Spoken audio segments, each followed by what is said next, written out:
Olá, meu amigo, minha amiga, já que outra vez, graças a Deus, para mais um conteúdo, eu quero pedir para você, já ir deixando esse ativo para não esquecer no final, para deixar um comentário, assistir o conteúdo até o final e compartilhar.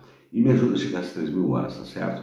Então, nosso tema de hoje, eu estou gravando esse vídeo especialmente porque, em razão das narrativas que essa direita sólida está criando, eles estão levando as pessoas a acreditar que a roubalheira está no governo Lula. E agora eles querem criar, inclusive, uma CPI. Portanto, é um questionamento. A oposição quer CPI da fraude? Vão investigar o Bozo? O governo Lula apoia a CPI. E é verdade, porque tudo começou a ser desvendado quando o Lula entrou. Simples assim. Então, sem mais delongas, vamos ver o que a Gleisi disse numa entrevista que ela deu à Globo News. E fica comigo porque tem mais coisas. Vou apresentar para você um recorte de Janones, a fala do Lula, a fala do ministro da CGU e dois conteúdos, sendo um desmascarando e um Ninja, para desmantelar. E nós vamos questionar: vocês querem mesmo fazer uma CPI? Eu acho que o Bozo, se eles pensarem nisso, o Bozo vai implorar que não saia essa CPI. Mas, como eles são imbecis e eles não têm mais nada que fazer a não ser ir contra o Brasil e só defender criminosos, evidentemente que eles estão querendo fazer mais uma coisa para baratinar a cabeça do seu gado e colocar todos contra o governo, porque o golpe está continuando. O golpe não parou, eles continuam tentando um golpe de Estado. É por isso que você tem que ficar atento. Eu tenho que ficar atento, todo mundo tem que ficar atento, tá certo? Então vamos ver o que a Gleisi disse e fica comigo porque tem mais coisa para a gente ver. O Congresso Nacional, a oposição mais especificamente, disse que conseguiu já 184 assinaturas para uma CPI para investigar as fraudes do INSS, né? Como é que o governo encara essa CPI? O governo vai apoiar essa CPI? O governo é contra essa CPI? Qual que é a posição do Palácio Planalto em relação a essa comissão parlamentar de inquérito? Nós encaramos com tranquilidade as decisões do Congresso Nacional. E primeiro que nós estamos muito tranquilos porque nós já estamos fazendo uma investigação. Eu duvido que uma investigação por uma CPI seja mais aprofundada que uma investigação feita pela Polícia Federal, como está sendo feita. E acho que a oposição também tem que se preocupar, porque a oposição foi governo. Vamos lembrar, Rogério Marinho foi secretário nacional de Previdência, depois nomeou uma outra pessoa para essa secretaria, que virou ministro. Os problemas começaram nesse período, eles têm muito que explicar. Se eu não me engano, das 11 entidades que estão sendo investigadas, parece que 5 ou 6 foram credenciadas exatamente no governo do Jair Bolsonaro.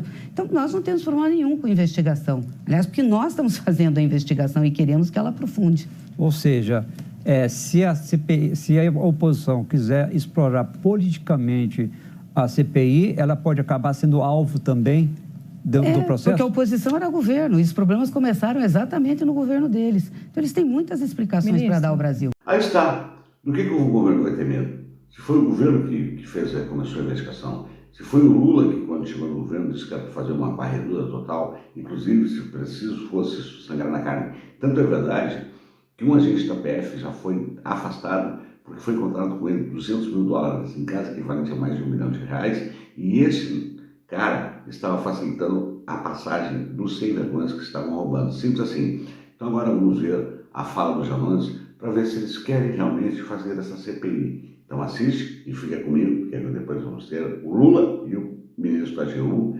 dando os seus esclarecimentos. Vamos lá? Quando Bolsonaro virou presidente, uma quadrilha começou a roubar o dinheiro dos aposentados. E o Lula, quando se candidatou, prometeu que, se eleito, ninguém tocaria no dinheiro sagrado dessas pessoas. Lula venceu, tomou posse e já no seu primeiro dia de governo ele cumpre a promessa. Ele aciona a Polícia Federal e manda investigar tudo. E aí, adivinhem quem que era o chefe do esquema? A quadrilha montada por Jair Bolsonaro lá em 2019 dentro do INSS. Foi Bolsonaro quem desmontou o INSS. Foi ele também quem impediu a realização de novos concursos. E o principal, foi ele quem permitiu que a fila de pedidos por aposentadorias do INSS chegasse a 2 milhões. Mas por que o Bolsonaro fez isso? Para fazer o que ele sempre quis fazer, abrir caminho para a corrupção, transformar o desespero das pessoas em lucro. E teve mais, em 2020, ele tentou enfiar militares para analisar se as pessoas poderiam ou não receber os benefícios. Esse plano dele só não foi levado adiante porque o TCU barrou. E barrou porque percebeu o que estava por trás disso tudo. O objetivo era roubar a sua aposentadoria. Porém, veio 2022, Lula ganha a eleição, é eleito, e o que ele faz? No primeiro dia do mandato dele, ele já manda investigar tudo, investigar todo mundo. E agora, depois de 2 anos de investigação, a verdade finalmente aparece. Teve busca, teve apreensão, teve afastamento e vai ter prisão sim, doa quem doer. Foi Bolsonaro quem roubou os aposentados e pensionistas. E quem tiver vergonha na cara, para de fingir o contrário, porque defender aposentados e pensionistas é uma questão de justiça. Aí está, brilhante, contundente, arrasador, não tem o que dizer. Foi a roubalheira do governo do Bozo. Por isso o governo não tem medo de CPI, coisa nenhuma. Agora, será que eles não vão ter medo disso? Mas vamos ver o que o Lula disse no seu pronunciamento de 1º de maio. E vamos ver também o posicionamento já dito do ministro da AGU de como é que o esquema todo se funcionou. Então assiste, porque a bomba vem na sequência de revelações através do Desmascarando e do Mídia Ninja. Assiste aí e fica comigo. Na última semana, o nosso governo, por meio da Controladoria Geral da União e da Polícia Federal, desmontou um esquema criminoso de cobrança indevida contra aposentados e pensionistas que vinha operando desde 2019. Determinei à Advocacia Geral da União que as associações que praticaram cobranças ilegais sejam processadas e obrigadas a ressarcir as pessoas que foram lesadas. A maioria dessas associações, inclusive, que foram alvos de busca e apreensão hoje, são associações que foram cadastradas e começaram a fazer esses descontos entre 17 e 22, né? A maioria, quando eu digo, é praticamente todas, com exceção de uma que foi alvo de operação hoje. E em 2023, quando a CGU percebe que essas associações têm aumentado o número de descontos e aumentado o número de pessoas que são cadastradas por elas para serem descontadas nos seus salários, a CGU começa uma investigação, começa uma auditoria no final de 2023. Em 2024, faz entrevistas, vai a todo o país, a uma série de estados, entrevistar 1.300 aposentados, pertencentes ou vinculados, melhor dizendo, a 29 associações, e nós descobrimos que a maioria arrasadora desses aposentados e aposentadas não sabiam que estavam sendo descontados ou não tinham autorizado, portanto, nenhum tipo de desconto e nem conheciam essas associações. Bingo! Eu poderia parar por aí, mas é que a treta é maior ainda. O careca do INSS, apoiador do Bozo total, ele deu R$1 para aquela campanha eleitoral que era para provar que se atingisse 60 milhões de pessoas dando Pix de R$1, estaria provado que as urnas estavam sendo fraudadas. E esse careca da INSS deu R$1, bolsonarista, até debaixo d'água. Mas vamos ver tudo o que aconteceu a partir de agora, com os dois conteúdos juntos, tanto do Desmascarando quanto do Mídia Ninja, e vem no comentário final. Estou te esperando. Mais de 6 bilhões de reais foram roubados de aposentados e pensionistas a partir do ano de 2016 no Brasil, lesando mais de 6 milhões de beneficiários. A linha do tempo, segundo as investigações da Operação Sem Desconto, deflagrada pela Polícia Federal, inicia no governo de Michel Temer, avançando linearmente a partir da chegada de Jair Bolsonaro ao poder, quando o juiz Sérgio Moro era ministro da Justiça. De acordo com a Polícia Federal, que na última quarta-feira deflagrou uma mega operação que resultou na demissão do presidente do INSS, Alessandro Stefanuto, e outras 5 pessoas, o esquema funcionava por meio de acordos ilegais que permitiam associações a descontarem mensalidades na folha de pagamento de aposentados e pensionistas do INSS. Porém, 97% dos beneficiários entrevistados pela PF disseram jamais terem autorizado esses descontos. Segundo publicou a CNN, o Congresso Nacional operou por 2 vezes para alterar a legislação previdenciária e flexibilizar regras que acabaram permitindo que o esquema de fraude do INSS apontado pela Polícia Federal fosse adiante. O primeiro movimento ocorreu no governo Jair Bolsonaro, após a edição da medida provisória 871, ainda em 2019, sancionada por ele com 5 vetos. Pessoal, esse esquema do INSS, a cada minuto que passa, a cada dia que novas revelações são feitas, o que vai surgindo, na verdade, é Jair Bolsonaro.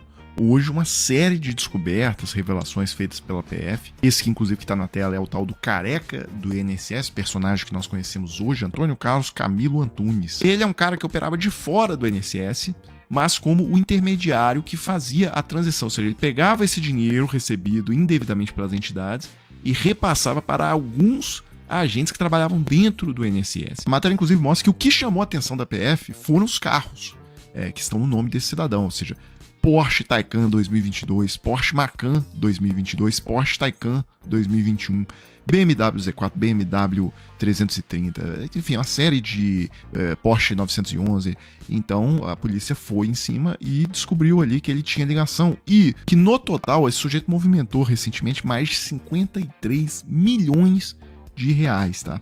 Agora, para quem que ele repassava parte do dinheiro? E aí a Polícia Federal divulgou, representantes do INSS receberam mais de 17 milhões de reais. E desses 17, olha que coisa curiosa, o maior recebedor, ou seja, quase 12 milhões do total, é o procurador-chefe lá do INSS, afastado. E aí, evidentemente, que em posse do nome do cidadão, Virgílio Antônio Ribeiro de Oliveira Filho, eu quis descobrir, obviamente, se ele já estava operando o esquema desde 2019, desde o governo Bolsonaro, porque essa é que era a afirmação inicial da Polícia Federal. E, de fato, você pega aqui o currículo dele e tá lá escancarado que ele se tornou procurador-geral do INSS em 2020. Quem que era o presidente do Brasil em 2020, pessoal? Jair Messias Bolsonaro. Inclusive, aí a partir disso, eu procurei no Diário Oficial a portaria de nomeação dele como procurador-chefe do INSS, está aqui, portaria 9.852, de 14 de abril de 2020, assinada por quem? Bruno Bianco Leal. Vocês lembram quem que é ele? Ele era o AGU, ele foi da Secretaria de Previdência durante um tempo, e depois, na segunda metade do governo Bolsonaro, ele virou o AGU do governo Bolsonaro. Foi ele que nomeou o bandido, o maior ladrão do INSS foi... Então, peraí, vamos organizar as ideias aqui. O maior ladrão do INSS, 12 milhões de reais, foi nomeado pelo AGU do Bolsonaro. Aí está. Vamos perguntar de novo? Bolsonaristas, oposição, vocês querem mesmo fazer uma CPI? Vão investigar o Bozo? Porque saiu a CPI do MST, eles não conseguiram fazer um relatório de tão ridículo que foi. A CPI da Covid dançou. Aquela outra CPI mista que envolveu a questão do vazamento de informações, os hackers, Carla Zambelli e um monte de outras cositas mais, também dançaram. Eles só dão tiro no pé. Mas se eles querem fazer a CPI, que seja muito bem-vinda. O governo aprova e eles só vão tomar choque. Porque a investigação já está em curso. As provas já tem praticamente todas. Já teve gente afastada, já tem gente que já está presa. Então, é um pé na bunda do Bolsonaro mais rápido para a cadeia, simples assim, com outro processo, com outro crime nas costas. É isso que vai acontecer. Então é isso aí, gente. Está dando meu recado. Porque aqui é uma voz libertadora, você é uma voz libertadora, portanto, seu certinho é importante, seu comentário é importante, seu compartilhamento é importante. E como eu sempre digo, ao final de cada conteúdo, com a graça de Deus, até o nosso próximo encontro.